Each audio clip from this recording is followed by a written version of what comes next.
Hey folks, this is Kalani. Welcome back to the Sanctum of Domination raid guide for normal and heroic. This time we'll be taking down the Guardian of the First Ones. One of the boss's main abilities is threat neutralization. This marks several raid members with big circles, and after a short delay anyone inside those circles will take a lot of damage, so players with the circle should move away from the raid. He will also cast Disintegration. This is a massive laser that fires off in a straight line. Thankfully it's very easy to see and very easy to avoid. If you do get hit, you're going to take a bunch of damage, you'll get stunned for a long time, and you'll take damage over time, so you really need to avoid it.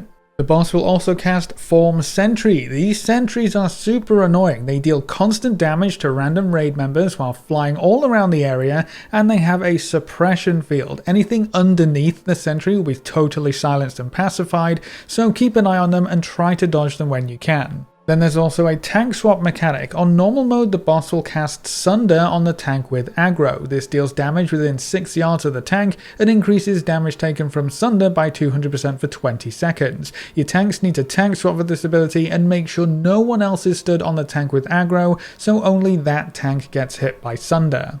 On heroic mode, the boss will also cast Obliterate right after a Sunder. Obliterate deals heavy physical damage to the tank, and a lot of arcane damage split between all targets within 6 yards. Anyone who gets hit by Obliterate will take 500% more damage from Obliterate for the next 12 seconds. So one tank should take the Sunder, and then the other tank needs to taunt for Obliterate. You also need some extra helpers in there to split the damage, so I would split your raid into 2 groups and alternate which group helps the tank soak Obliterate.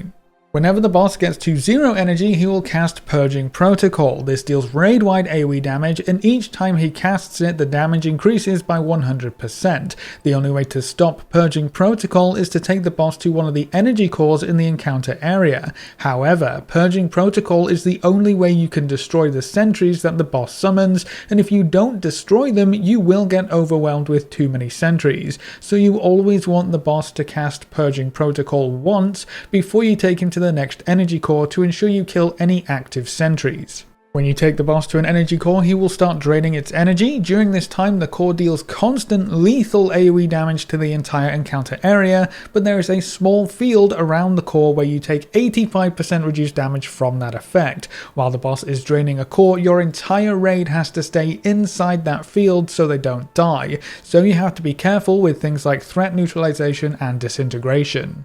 When the boss has drained the core fully, it triggers a meltdown and the crystal explodes, dealing lethal damage within 15 yards, and less damage to anyone further than 15 yards away. Just make sure you get away from the crystal when the big swirl appears so you take less damage.